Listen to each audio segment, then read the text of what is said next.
Brought to you by Agilus Diagnostics.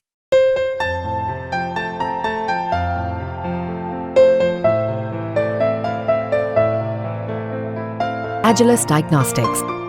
तो आदाब, नमस्कार, गुड इवनिंग, सत श्रीकाल। एक बार फिर आप तमाम लोगों का स्वागत है क्राइम तक की कहानी के इस एपिसोड में। उम्मीद है पूरी फैमिली अच्छी होगी, अपना और अपनों का ख्याल रख रही होगी। सबसे पहले आज पूरी क्राइम तक फैमिली मेंबर को अपने देश में, दुनिया के हर कोने में हैप्पी रक्षाबंधन। राखी का ये त्यौहार आप सबको बहुत बहुत मुबारक, बधाई। और कई लोगों ने मुझे राखी भेजी, कई से आज बात हुई, हमारी यही क्राइम तक फैमिली मेंबर ने कई रिश्ते बनाए। अनु जामनगर में रहती है, कभी भूलती नहीं है। Thank you Anu. Chitra ji Paris से, इनसे बात हुई, मुझे बड़ा अच्छा लगा। तो चित्रा जी आप भी हमेशा अच्छी रहें। सुरेखा जिन्होंने बेंगलोर से राखी भेजी, शिवा जिसने मैसेज भेजा, तो ऐसी ऐसी बहनें हैं। सोचिए फिर क्राइम तक फैमिली मेंबर का क्या रिश्ता है। ये बहुत इमोशनल हो जाता हूँ कई बार। बाकी बहुत सारे लोगों के मेल आए, बहुत सारी ऐसी बहनों ने मेल किया। थैंक यू सो मच सभी को। राखी का ये त्यौहार बहुत बहुत मुबारक, बधाई, हैप्पी रक्षाबंधन। और यही दुआ है कि कभी मैं आप तमाम लोगों के किसी काम आ सकूं, अच्छे कामों में। और यही दुआ है कि क्राइम और इन सारी चीज़ों से आप लोगों को ऊपर वाला हमेशा दूर रखे, अच्छा रखे, खुश रखे। अब आते हैं आज की कहानी के ऊपर। कई बार मैं ये दोहरा चुका हूँ, आज कहने का फिर मन कर रहा है।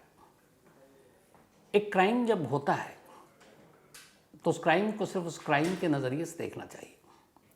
और जब उस क्राइम में पॉलिटिक्स, राजनीति घुस जाती है, तमाशा घुस जाता है, मीडिया ट्रायल शुरू हो जाता है, फिर पता नहीं उसका क्या हश्र होता है। चंद लाइनों में ऐसे समझिए कि एक स्टेट पश्चिम बंगाल,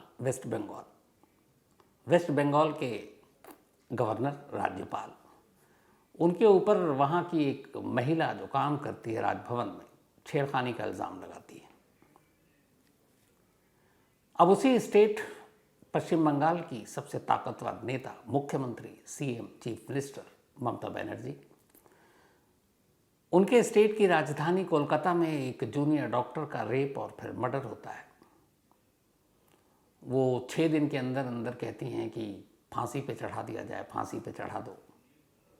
और फिर वो खुद ही अपनी स्टेट में, जिसकी वो हुक्मरान है, जिसकी चीफ मिनिस्टर हैं, वो पैदल मार्च और धरना प्रदर्शन पर निकल पड़ती हैं। मुझे समझ में नहीं आता कि वो मांग किससे कर रही हैं, क्योंकि सारे अथॉरिटी, अधिकार तो उनके पास है। ये भी एक राजनीति का चेहरा है। अब वहाँ की हाई कोर्ट कोलकाता की, सीएम एक तरफ कह रही हैं कि हम 6 दिन के अंदर संडे तक पुलिस को मोहलत देती हूँ और संडे तक ये सब कुछ साफ हो जाएगा। और उससे पहले ही कोलकाता हाई कोर्ट में कुछ लोग पहुँचते हैं और वहाँ के जो जज साहब हैं वो अचानक एक फरमान देते हैं कि नहीं, इस केस को कोलकाता पुलिस से लेकर सीबीआई को सौंप देते हैं। अब सीबीआई जांच करेगी। उसी कोलकाता के पुलिस कमिश्नर, जिनके ऊपर ये इल्ज़ाम है कि ऐसे कई केस आए, उन्होंने उसको बर्बाद कर दिया अपनी जांच से। वही सीबीआई जिसको कोलकाता हाईकोर्ट ने मामले की जांच सौंप दी, उस सीबीआई के पुराने आप इतिहास को खंगालें तो दामन पे इतने दाग कि डर लगता है कि इस केस का क्या होगा। तो कुल मिलाकर ये जो सारी चीज़ें मैंने आपको बताई, इनको सुनने और समझने के बाद अब आप अंदाज़ा लगाइए कि इस आरजी कर हॉस्पिटल की उस junior doctor, trainee junior doctor, जिसकी 8 और 9 अगस्त की रात को पहले रेप हुआ, फिर कत्ल हुआ, उस केस का क्या होगा? क्या पूरा सच सामने आएगा? और जब ऐसे केस के दौरान तमाम तरह की फिर बातें उठती हैं, सोशल मीडिया पे तमाम थ्योरी तैरने लगती हैं, दर्जनों अलग अलग चीज़ें, फिर पॉलिटिशियन बयान देते हैं। जैसे आज एक पॉलिटिशियन ने कहा कि इसमें ह्यूमन ऑर्गन की भी तस्करी होती है, मानव अंगों की। आपको इस हॉस्पिटल के अंदर pornography, sex racket, drugs racket, सारी बातें आ रही हैं। पुराने 20-20 साल पुराने केस खुल रहे हैं। तो फिर इस केस का क्या होगा और इस केस पे क्यों सवाल उठ रहे हैं? इस केस के सबसे जो अहम पहलू और जो सबसे अहम टाइमिंग है, आज उसकी अगर आप पूरी कहानी सुन लेंगे तो फिर आप ये मीडिया, सोशल मीडिया और मीडिया ट्रायल, उससे अलग आप अपने हिसाब से इस केस को समझेंगे और फिर आप फैसला खुद कीजिएगा। क्योंकि टाइमलाइन समझना बहुत ज़रूरी है। और टाइमलाइन एक बार आप समझ गए तो फिर पूरी कहानी आप आसानी से समझ जाएंगे। तो अब कहानी की शुरुआत करते हैं इसी टाइमलाइन से। 8 और 9 अगस्त की ये बात है। अलग अलग तरह से आपने कहानियाँ सुनी हैं। थर्सडे और फ्राइडे सुबह 6 बजे का वक्त था। अब चूँकि पूरी टाइमलाइन क्लियर हो गई, एक एक चीज़ कॉल जो कॉल रिकॉर्ड है उसकी डिटेल से भी। तो सुबह 6 बजे एक पहला शख्स होता है जो सेमिनार हॉल में 3rd फ्लोर पर आरजी कर मेडिकल कॉलेज एंड हॉस्पिटल के जाता है और देखता है एक डेड बॉडी पड़ी हुई है। वो फ़ौरन चीखता है, बाकी लोगों को बताता है।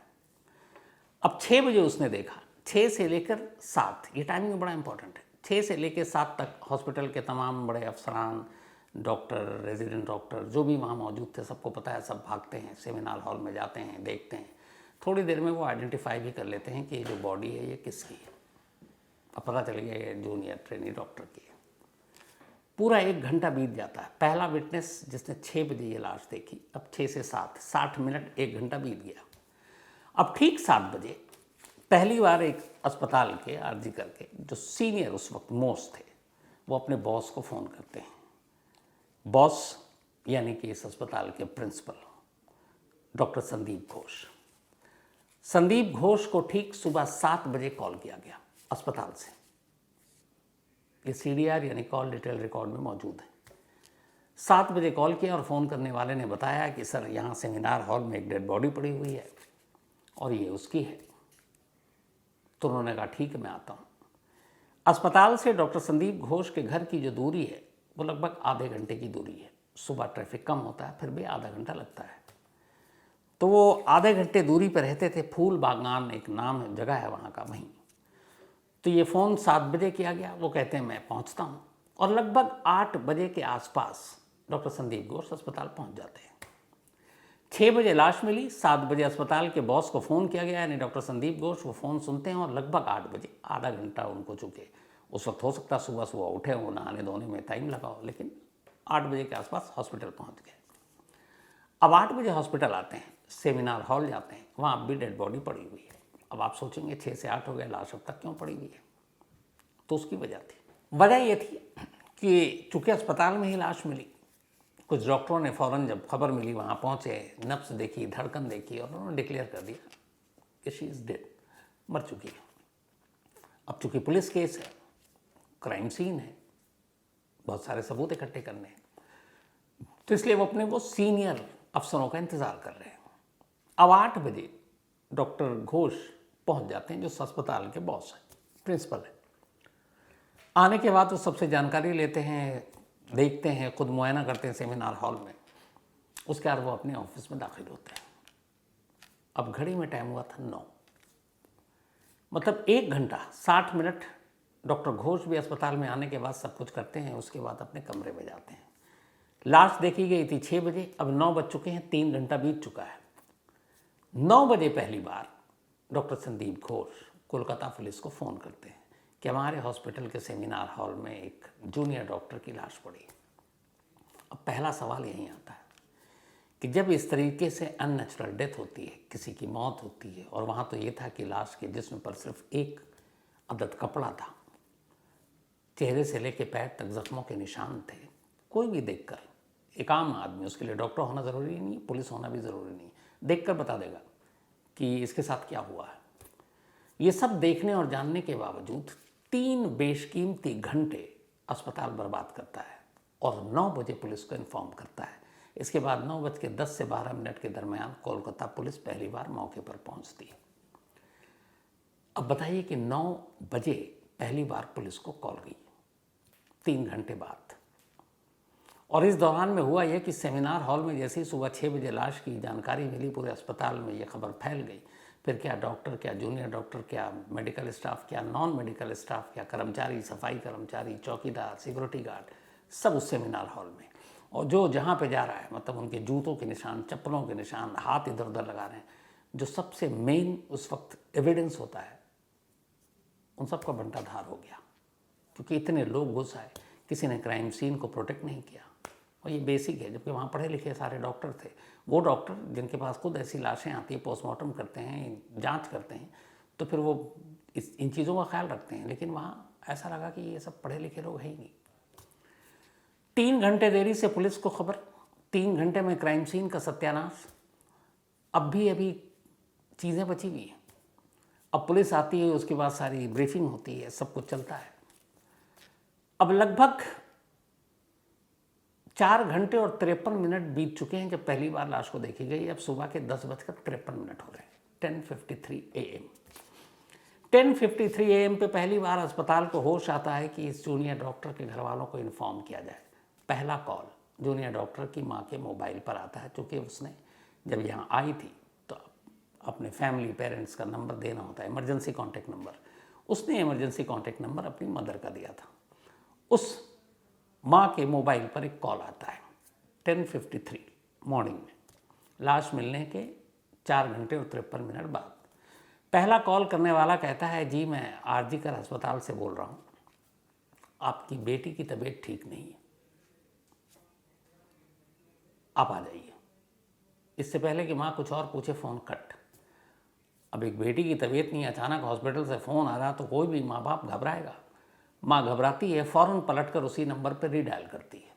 उसके बाद पूछती है कि अभी कॉल आया था, क्या हुआ मेरी बेटी को? तो उधर से जवाब आता है सिर्फ एक लाइन कि हम आपको ज़्यादा नहीं बता सकते, आप फ़ौरन अस्पताल आ जाइए। अब ये लाइन कोई भी सुनेगा, आप हम जानते हैं इन लाइनों में कितनी सारे शॉकिंग चीज़ें छुपी होती हैं कि आप फ़ौरन किसी को कहिए आप फ़ौरन अस्पताल आ जाइए, तो मतलब आप समझ रहे हैं। अब ये सुनते ही फिर फ़ोन कट गया। अब माँ की हालत और ख़राब। पहला कह रहे हैं कि बीमार है, दूसरे कह रहे हैं आप फ़ौरन अस्पताल आ जाइए, पर क्या है कुछ बता नहीं रहे। माँ ने वापस उस नंबर पर रीडायल किया तीसरी बार। जब तीसरी बार किया तो उधर से एक शख्स ने फ़ोन उठाया, उसने कहा मैं यहाँ का असिस्टेंट सुपरिटेंडेंट बोल रहा हूँ, आपकी बेटी ने सुसाइड कर लिया, आप जल्दी हॉस्पिटल आ जाइए। सुनते ही माँ के पैरों तले ज़मीन खिसक गई कि ये क्या हो रहा है। उन्होंने अपने पति को बताया। अब दोनों माँ बाप बदहवास फ़ोन रखते हैं और इसी आरजी कर अस्पताल की तरफ भागते हैं। इस जूनियर डॉक्टर का जो घर था, वहाँ से इस अस्पताल की दूरी करीब 1 घंटे की थी। 1 घंटे में पहुँच जाते थे। अब 1 घंटे बाद 10:53 पे ये कॉल आया। अगले 3 मिनट में ही 3 कॉल पे बात हो गई। और वो जिस हाल में थे माँ बाप, कोई भी माँ बाप जिस हाल में होगा वैसे ही भागेगा, वो दोनों भागते हैं। और लगभग दोपहर के 12 बजे दोनों माँ बाप आरजी कर हॉस्पिटल पहुँच जाते हैं। वहाँ पहुँचने के बाद वो बताते हैं कि मैं उस जूनियर डॉक्टर के माँ बाप हैं। उन्हें फ़ौरन ये प्रिंसिपल साहब डॉक्टर संदीप घोष आते हैं, उनको थोड़ा दिलासा देते हैं। अब माँ की ज़िद ये है कि मुझे मेरी बेटी को दिखाओ, मेरी बेटी को मिलाओ। डॉक्टर कहता है कि अभी नहीं, आप बैठिए। तब तक अब लाश को पुलिस के आने के बाद मॉर्चरी भेज दिया गया, उसी अस्पताल में आरजी करके मॉर्चरी में, मुर्दाघर में। अब लाश मुर्दाघर में है, माँ बाप उसी हॉस्पिटल में बैठे हैं और माँ बाप को अपनी बेटी का शक्ल देखने के लिए गिड़गिड़ाना पड़ रहा है और कोई उनको मुर्दाघर तक ले जाने को तैयार नहीं है। वो मिन्नतें करती रहीं, गिड़गिड़ाती रहीं।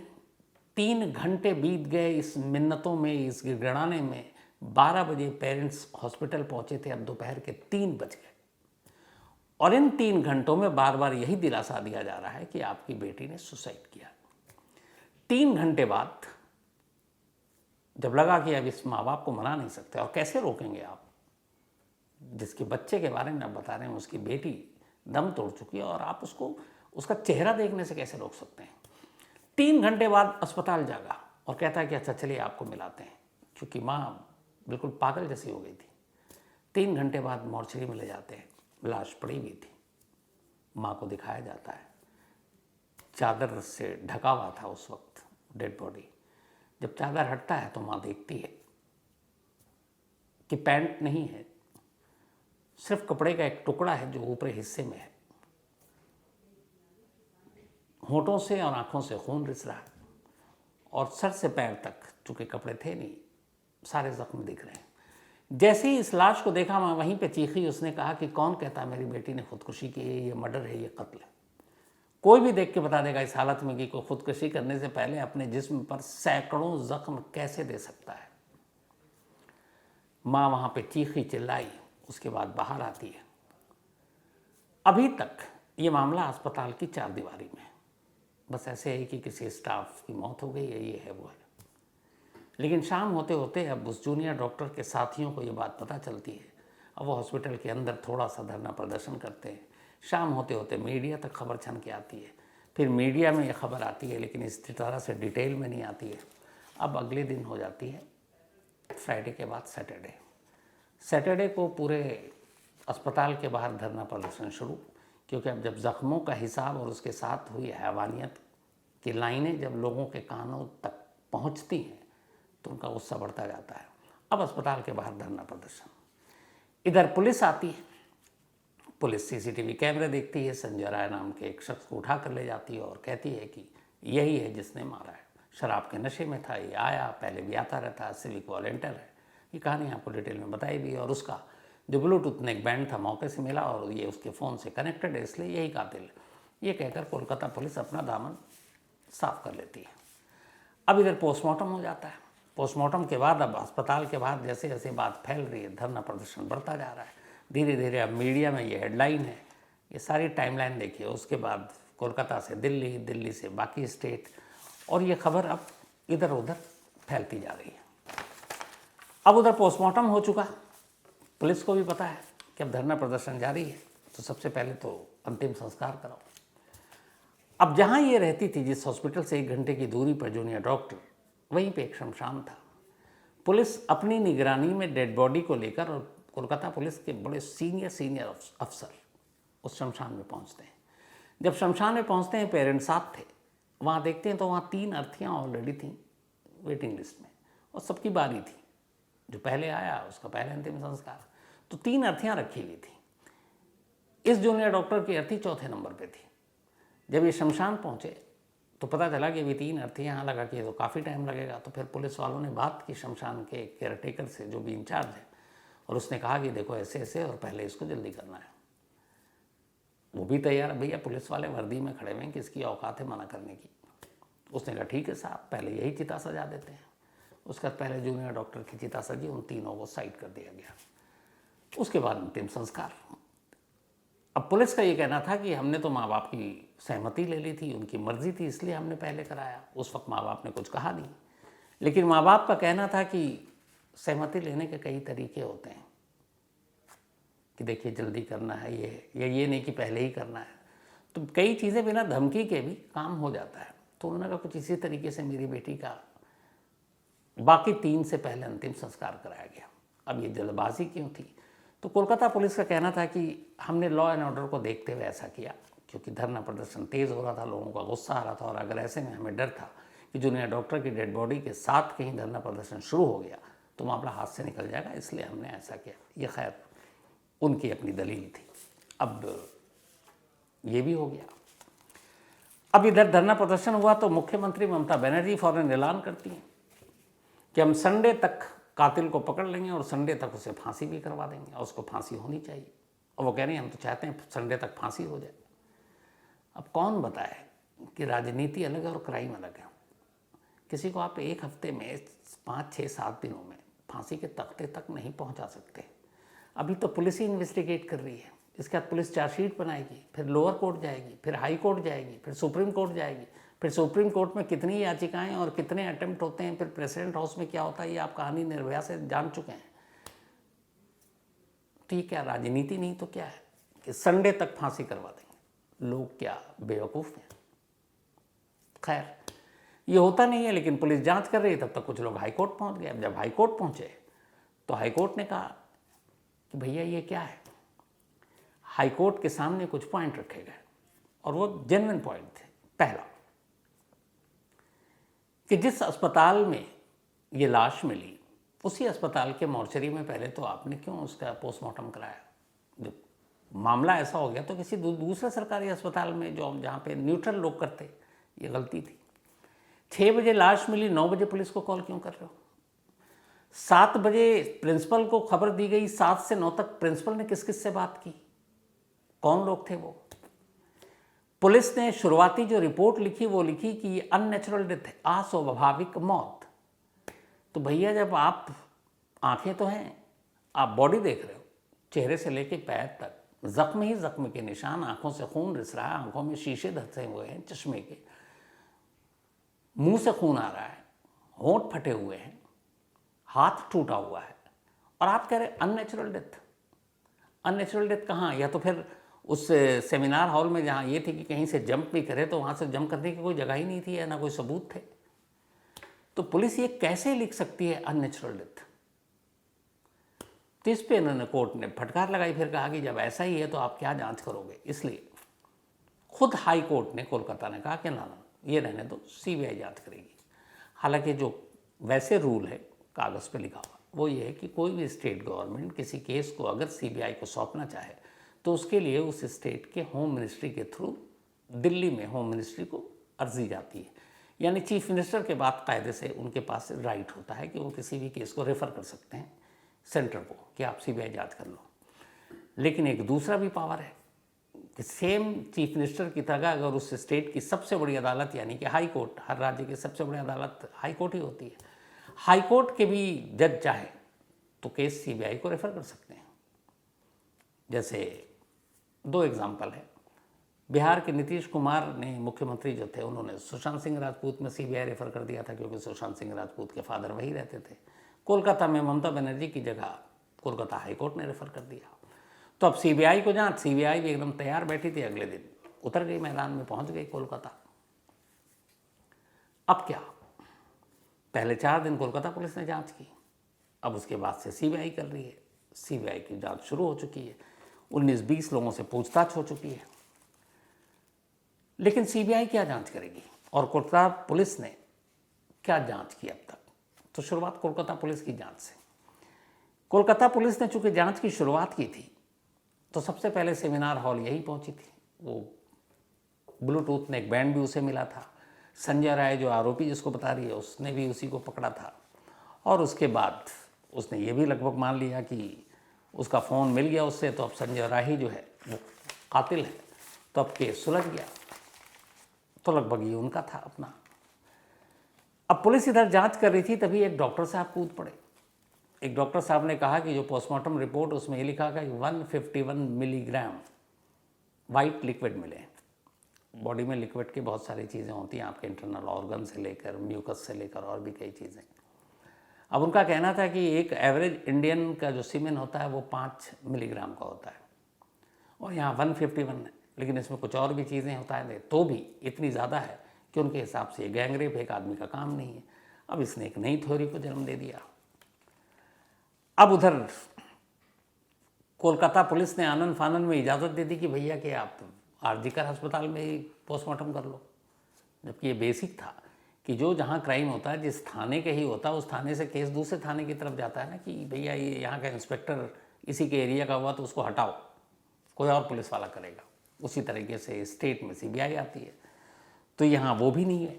पोस्टमार्टम पता नहीं किसके दबाव में किया, अंतिम संस्कार जल्दबाजी में करवा दिया। तो ये सारी चीज़ें कोलकाता पुलिस की तरफ उंगली उठाने लगी। और तो और जो आरजीकर अस्पताल के प्रिंसिपल डॉक्टर घोष, जिनके ऊपर उंगलियां उठी लोगों की कि इसके पीछे साजिश है, उनको कोलकाता पुलिस ने सम्मन भी दिया कि आओ पूछताछ करने के लिए। वो गए भी नहीं, और नहीं गए तो कोलकाता पुलिस ने भी कहा कोई बात नहीं, भाई के पास जब टाइम होगा आ जाएंगे, डॉक्टर साहब कहाँ भाग रहे। तो आपने ये भी उनके साथ नहीं किया। इसके बाद धीरे धीरे थ्योरियाँ बदलती गईं। पहले आया कि 2003 का मामला उठ गया, वो सौमित्र वाला। फिर आया कि अभी एक नेता ने कह दिया यहाँ कि ऑर्गन की यहाँ पे तस्करी होती है, मतलब मानव अंगों की होती है, सेक्स रैकेट चलता है, ड्रग्स रैकेट चलता है। तो अब ये सारी थ्योरी आ गई। अब इसी थ्योरी के बीच में दिल्ली से सीबीआई भी आ गई कोलकाता। अब सीबीआई क्या करेगी, क्योंकि कोलकाता पुलिस की तो आपको बता दिया कि क्या क्या करना है। तो सीबीआई को असल में कुछ सवालों के जवाब ढूंढने हैं। कौन कौन से ऐसे सवाल हैं जिनके जवाब में ये सारी चीज़ें छुपी हुई हैं। तो पहला सवाल ये है कि क्या संजय रॉय उस रात नशे में शराब के इस कदर चूर था कि उसने अपनी हवस मिटाने के लिए जूनियर डॉक्टर को अपना निशाना बनाया, और जब उसने विरोध किया तो उसने गला दबाकर उसको मार दिया। क्या संजय राय इसमें अकेला था? क्या संजय राय अकेला नहीं बल्कि उसके साथ कुछ लोग थे? अगर कुछ लोग थे तो वो कौन लोग थे? जख्मों के निशान क्या गुत्थम गुत्थी में आए क्योंकि वो अपना डिफेंड कर रही थी? और क्या ये कत्ल सेमिनार हॉल के अंदर ही हुआ या कत्ल कहीं और हुआ और लाश सेमिनार हॉल में लाकर फेंक दी गई? क्योंकि जूनियर डॉक्टर के फादर का ये इल्ज़ाम है कि उनके हिसाब से सेमिनार हॉल में उन्होंने लाश देखी थी, ये सेमिनार हॉल के बाहर कुछ हुआ है, लाश बाद में यहाँ लाकर डंप की गई है। इसके अलावा जिसको सीबीआई इस वक्त खंगाल रही है और उनको जो जवाब चाहिए, उसमें से अगर 6 बजे लाश मिली है तो 9 बजे तक पुलिस को इन्फॉर्म क्यों नहीं किया गया? 7 बजे प्रिंसिपल को खबर मिली तो 7 से लेकर 9 तक प्रिंसिपल साहब ने किस किस से बात की, उनके कॉल डिटेल रिकॉर्ड हैं, सब कुछ। सेमिनार हॉल के बराबर में अचानक कंस्ट्रक्शन का काम कैसे शुरू हो गया? सेमिनार हॉल के अंदर इतने सारे जो लोग गए कि अब वो सिर्फ ये खबर सुनकर गए या फिर सबूत मिटाने के मकसद से भी गए? तो ये वो सारी चीज़ें हैं जिनके जवाब सीबीआई को तलाशनी है। अब सीबीआई संजय राय कब्जे में लगातार पूछताछ कर रही है और प्रिंसिपल साहब संजय घोष, सबसे ज़्यादा अगर किसी से पूछताछ हुई और सबसे लंबी पूछताछ हो रही है तो वो वही प्रिंसिपल साहब है। सीबीआई जो सोर्सेज, उनका कहना है कि वो कई सच झूठ की तरह बोल रहे हैं। तो जो संजय राय आरोपी है जिसको पकड़ा गया, उसका तो पॉलीग्राफ टेस्ट यानी अब झूठ पकड़ने की मशीन पे बिठाया जाएगा। इसके लिए कोर्ट की परमिशन ज़रूरी होती है, तो संजय राय की इजाज़त कोर्ट से मिल गई है। अब सीबीआई ये भी सोच रही है कि अब क्यों ना प्रिंसिपल साहब का भी को उनको भी झूठ की मशीन पे बिठा दिया जाए, तो उसके लिए कोर्ट से इजाज़त ले रहे हैं। तो ये हो गया। अब ये सारी तफ्तीश और सारी कवायद तो चल रही है। अब जो सबसे इम्पोर्टेंट सवाल जिसका जवाब आप लोग भी जानना चाहते हैं वो ये है कि ये सच कब बाहर आएगा और सच है क्या? तो अब सारी थ्योरी, सारी कहानियों से अगर हटे और बेसिक सिर्फ पॉलिटिक्स से भी हट जाइए, क्राइम और क्राइम के इन्वेस्टिगेशन पे बात कीजिए, तो एक बड़ी बेसिक चीज़ है। आप किसी भी फॉरेंसिक एक्सपर्ट से बात कीजिए, आप में से बहुत सारे लोग जानते होंगे। जब ये लाश मिली जूनियर डॉक्टर की तो उसके बायोलॉजिकल सैंपल लिए गए, जिसको हम डीएनए कहते हैं, या फिर आप ये कहें कि वेजिनल स्वैब प्राइवेट पार्ट से, इसलिए कि उसी से पता चलता है कि रेप हुआ है, एक ने किया, एक से ज़्यादा ने किया है, तो फिर उन ज़्यादा लोगों के एविडेंस मिलेंगे। जो संजय राय पकड़ा गया है उसके भी सैंपल लिए गए हैं डीएनए के। अब मान लीजिए संजय राय के डीएनए और विक्टिम के डीएनए उस मिल जाए, तो इसका मतलब है बड़ा केस आसान और क्लियर है कि संजय राय ही रेपिस्ट है, उसने रेप किया और रेप के बाद गला घोंट कर मार दिया। तो केस आईने की तरह साफ, यानी कोलकाता पुलिस अपनी जगह सही कि संजय राय को पकड़ा और किसी को गिरफ्तार नहीं किया। लेकिन अगर फॉरेंसिक रिपोर्ट में कहीं ये आ जाए कि जो फॉरेंसिक सैंपल या जो डीएनए सैंपल भेजे गए हैं वो एक नहीं, एक से ज़्यादा लोगों के, यानी वो सीमेन या पसीना जो भी आप कहें, जो पाया गया, जिसकी जांच होगी, ऐसे समझ लीजिए इसको। बहुत सारे लोग ऐसे नहीं समझते कि ये जगह है, क्राइम सीन है। अब यहाँ पे एक शख्स आया, 2 आया, 3 आया, 4 आया, तो कुछ ना कुछ वो अपना छोड़ के जाता है, चाहे पसीना, चाहे ब्लड, चाहे अगर वो रेप वाला मामला है तो सीमेन, तो वहाँ पे होगा। तो वो प्राइवेट पार्ट्स पे मिलेगा, उसके सैंपल हैं, इधर आरोपी के सैंपल हैं, इन दोनों के सैंपल मिल गए तो तीसरा कोई सैंपल नहीं मिला तो इसका मतलब है कि ये रेप है। लेकिन अगर कुछ ऐसे सैंपल भी मिल जाते हैं वहाँ से जो संजय राय के नहीं हैं और इनके भी नहीं हैं, जूनियर डॉक्टर के, किसी और के हैं, तो फिर इसका मतलब है एक नहीं, एक से ज़्यादा लोग शामिल है, ये गैंग रेप है। और अगर ये गैंग रेप है तो पूरी थ्योरी, पूरी कहानी सब बदल जाएगी। कोलकाता की एक फॉरेंसिक लैब में ये सैंपल भेजे गए हैं और ये रिपोर्ट 1-2 दिन में आ जानी चाहिए।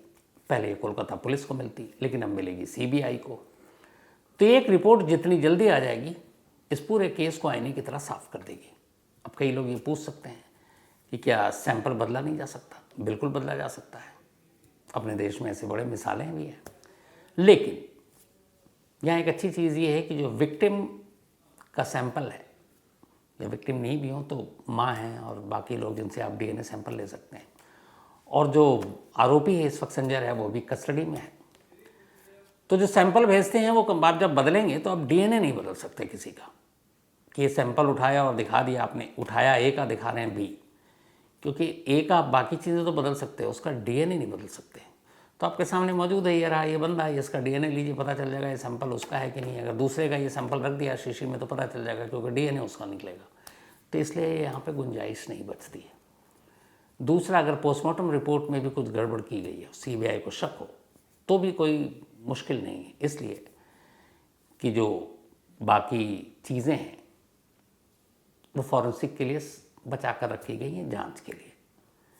और ऑलरेडी ये जो पोस्टमार्टम हुआ इसकी वीडियोग्राफी हुई है, सारे कुछ कैमरे में रिकॉर्ड है। तो उस वीडियोग्राफी से पता चल जाता है कि पोस्टमार्टम ढंग से किया जा रहा है या गलत किया जा रहा है। ये जितने एक्सपर्ट महारथी हैं वो पकड़ लेते हैं। तो ये दोनों चीज़ों के साथ हेर फेर हो नहीं सकता। बस एक रिपोर्ट आ जाए तो सारी कहानी साफ हो जाएगी। फिर बहुत सारी जो थ्योरी चल रही है वो थ्योरी, वो कहानियाँ अपने आप खामोश हो जाएंगी। लेकिन नज़र इसी पे होगी कि उस फॉरेंसिक रिपोर्ट में क्या आता है। रेप मतलब केस आईने की तरह साफ, गैंग रेप मतलब एक नई थ्योरी, एक नई कहानी, एक नई साजिश। तो इंतज़ार है उसी फॉरेंसिक रिपोर्ट का मुझे जैसे बाकी लोगों को। तो कहानी में आज इतना ही, लेकिन कहानी ख़त्म करूँ उससे पहले वही अपना सिलसिला। आज अर्जुन दियोदिया इनका बर्थडे है। अर्जुन बहुत ही लायक लड़का है। हमारे यहाँ एक टीम है फैक्ट चेक, तो उसमें ये काम करता है। अपने दीपक सिंह और इनकी बड़ी जमती है, बनती है। और मुझे ये सोशल मीडिया पे देख के पता चला ये अर्जुन से पार्टी वार्टी ले रहे होंगे दीपक, इनको पार्टी लेने का बड़ा शौक़ है। तो वहीं से पता चला। तो अर्जुन एमपी के रहने वाले, ग्वालियर के। हैप्पी बर्थडे अर्जुन, हमेशा अच्छे रहो, खुश रहो, तुम बहुत लायक लड़के हो यार। तो मेरी तमाम दुआएं तुम्हारे लिए। संध्या सोलंके इनका भी आज बर्थडे है, तो हैप्पी बर्थडे संध्या। और ये भेजा है मोहन जी ने, उनकी पत्नी है। प्रदीप सिंह इनका भी जन्मदिन है, तो हैप्पी बर्थडे प्रदीप सिंह धर्मावत बोल के, ये इंडियन एयरफोर्स में है। तो happy birthday Pradeep Singh ji and Jai Hind. Saifuddin इनका भी आज बर्थडे है, तो हैप्पी बर्थडे सैफुद्दीन साहब। और ये अरवा हुसैन जी के शौहर हैं, हस्बैंड हैं। इसके अलावा पूजा का भी आज जन्मदिन है, तो हैप्पी बर्थडे पूजा। और ये मुक्तेश्वर शर्मा जी की पत्नी है। मयंक इनका भी जन्मदिन है, तो हैप्पी बर्थडे मयंक। और ये जीवन मकवाना के बेटे हैं। विशाल पाटीदार इनका भी जन्मदिन है, तो हैप्पी बर्थडे विशाल। और निखिल सोनी इन्होंने भेजा, और विशाल और निखिल इन दोनों का सिलेक्शन हो गया मध्य प्रदेश पुलिस में। तो बहुत बहुत मुबारक आपको, कांग्रेट्स। और कभी एमपी आऊँगा और आपको यूनिफॉर्म में देखूंगा तो मुझे दिल से वाकई खुशी होगी। लाडो उर्फ प्रिंसेस इनका भी आज जन्मदिन है, तो हैप्पी बर्थडे लाडो। और साथ ही इनके पेरेंट्स उपासना एंड दीपक, इन दोनों की मैरिज एनिवर्सरी भी है। तो डबल बधाई। एक तो लाडो आपको जन्मदिन के लिए, और आपके मम्मी पापा उपासना जी और दीपक जी को उनकी मैरिज एनिवर्सरी के लिए। भेजा है शिवम कुमार ढिलोर ने। अबू बकर सिद्दीकी इनका भी आज जन्मदिन है, तो हैप्पी बर्थडे अबू बकर। और ये भेजा है इरफान ने, उनके बेटे हैं अबू बकर। साथ ही प्रेमा एंड ब्रदर, प्रेमा और इनके भाई का नाम शायद भूल गए लिखना, लेकिन कोई बात नहीं। प्रेमा और आपके ब्रदर, आप दोनों को जन्मदिन की बहुत बहुत बधाई, हैप्पी बर्थडे। भेजा है अपनी रीटा मेंडोंजा जी ने। इसके अलावा अनीता कुमारी मोदी का भी आज जन्मदिन है, हैप्पी बर्थडे अनीता जी। और कमाल देखिए, आपके हस्बैंड ने बर्थडे विश तो भेज दिया, अपने ऊपर में नाम में मेल आईडी में इनका कुछ और लिखा हुआ था। तो कोई बात नहीं, हैप्पी बर्थडे अनीता कुमार मोदी जी। तो कहानी में आज इतना ही है। अब आपसे मुलाकात होगी कल रात 9 बजे किसी नई कहानी के साथ। तब तक अपना और अपनों का ख्याल रखिएगा। Thank you very much.